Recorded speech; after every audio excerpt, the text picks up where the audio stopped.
Um, I met Anuj at Dinesh's home at the Wednesday meditations there. And the first thing that struck me about Anuj is that when we're doing a circle of sharing, Anuj always has deep stories that are told lightly with a smile. And I've never heard you repeat any of your stories, Anuj. You're taking them from Sufi tradition, from all kinds of traditions. Um, and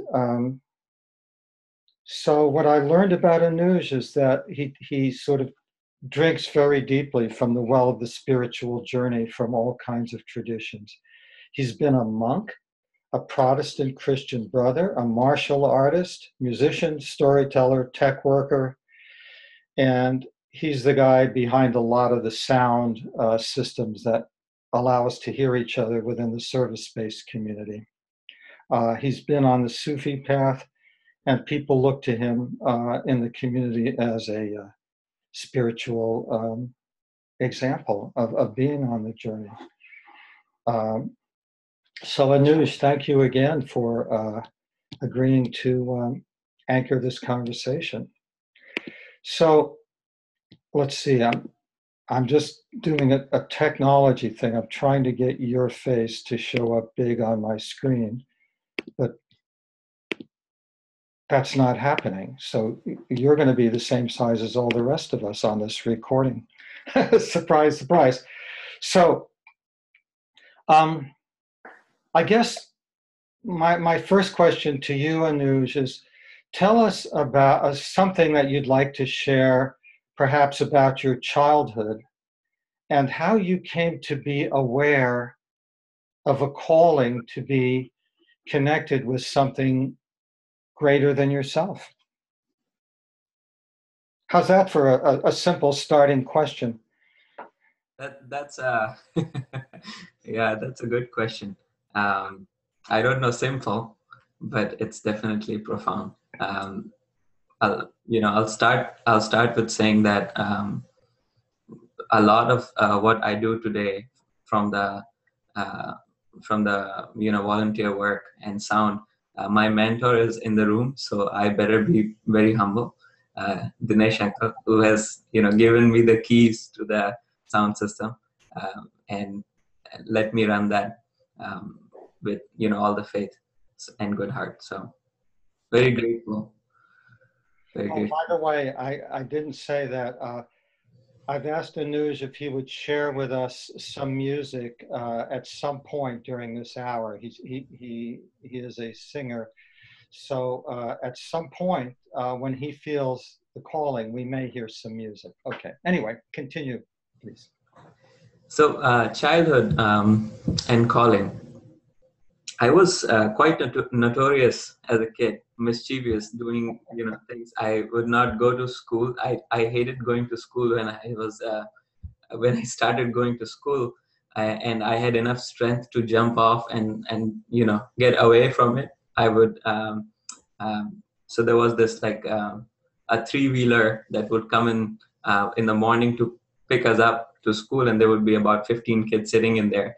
And I'll be taken to it, and I'll be sitting there. The moment it starts going and my parents or my grandmother is going back into the house, I would jump out of it, and then I'll run back home into the playground in the back, and there it is. And I did that for a few days until one day my dad actually came in the afternoon from his work and saw me in the house, and he's like, "What is he doing here? He should be in the school." And he dragged me.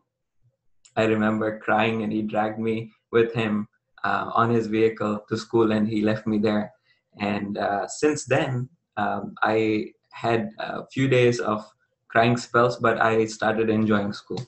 My sister was the opposite.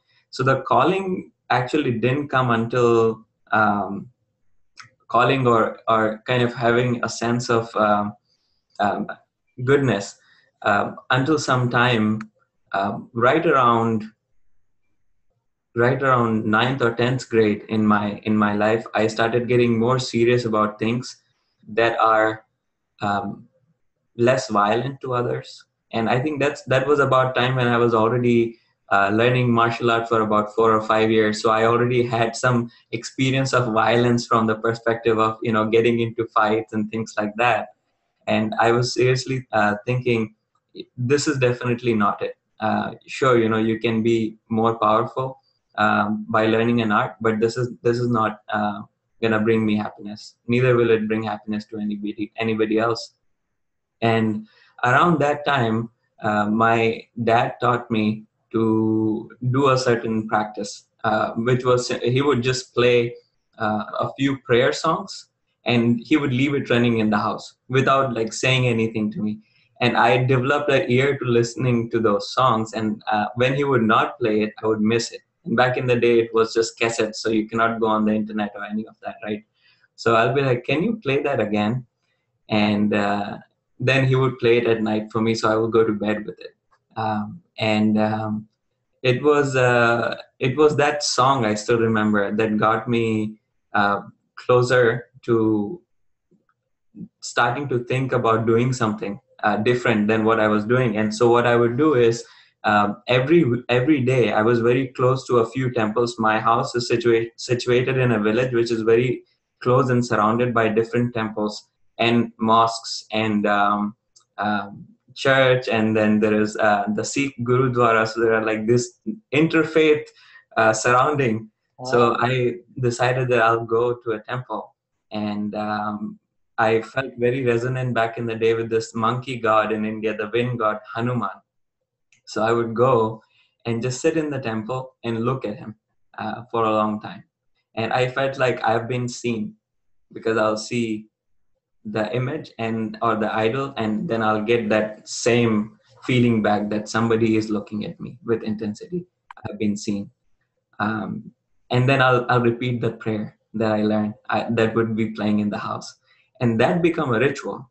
From that point on, for about 2 years, I would do that almost every week, 2 or 3 days in the evening, and that became a ritual for my studying. So before I would open my books in the evening to do my assignments, I'll do that first, go to the temple, and when I cannot go to the temple in the house, I'll do that and then start studying. And then at one point, about 11th grade, 2 or 3 years from there on, I started thinking that do I really need a ritual to feel good? I was feeling good when I did that, and I recognized it over time that this has become a very important practice. Do I need a practice or do I need this specific ritual? And things started to shift at that point when I started exploring other practices, not necessarily being attached to one. It's interesting that your growing up was surrounded by the temples and the mosques and all these different places. That makes a lot of sense. So, I'm curious, Anuj, about how you became a monk. What kind of monk and where, and how did that happen?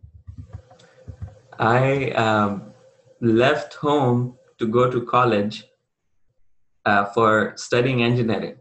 And when I did that, I already had this search for some other thing. I did not know what it is. All I knew is there is something more that I'm looking for. I had no idea. Whenever I would feel that there is an area which is quieter, there are people who are just being very graceful, that will automatically draw me. And that could be a place of worship. It could be a park where people are practicing Tai Chi, any of that. So something started pushing me in a direction of trying to find stillness, I believe. And when I went to college, the first year, although I was studying, I was also doing different experiments with other rituals or techniques that I could. Where were you in college? Oh, so I was in South India. There was a place called Ooty in South India. It's a hill station. It's a mountaintop, quiet place, nice to walk around. You find places in India quite rare where you can do hiking and things like that, and it's safe.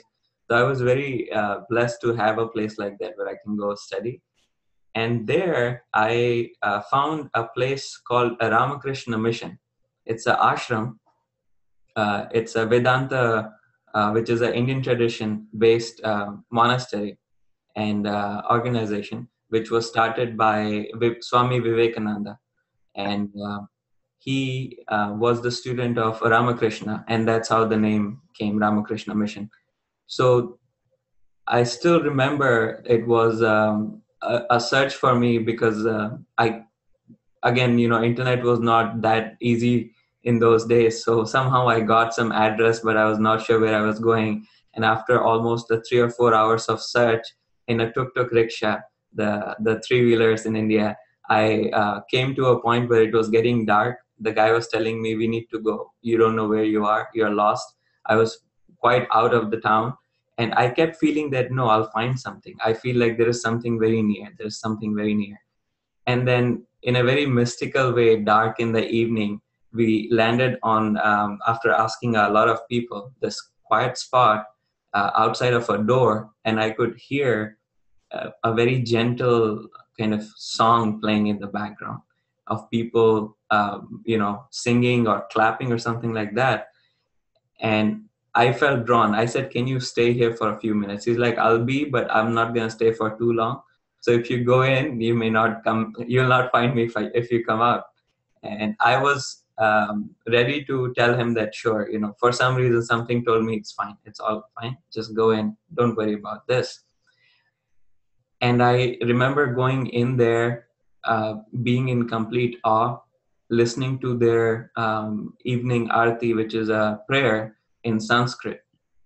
And monks were standing there singing, and I was just overjoyed. I would just be crying looking at the praying in that evening. And again, that was a ritual, but with the sense of what they were doing and what I used to do when I was in 8th or 9th grade at home. And I felt that there is a lot of depth here that I need to learn. I need to steep in. And that started my journey of trying to understand the traditional Indian style of non-religion in a way, because what it teaches is explore or inquire. And that mode of inquiry brought me to become a monk or go towards the monastic side of things.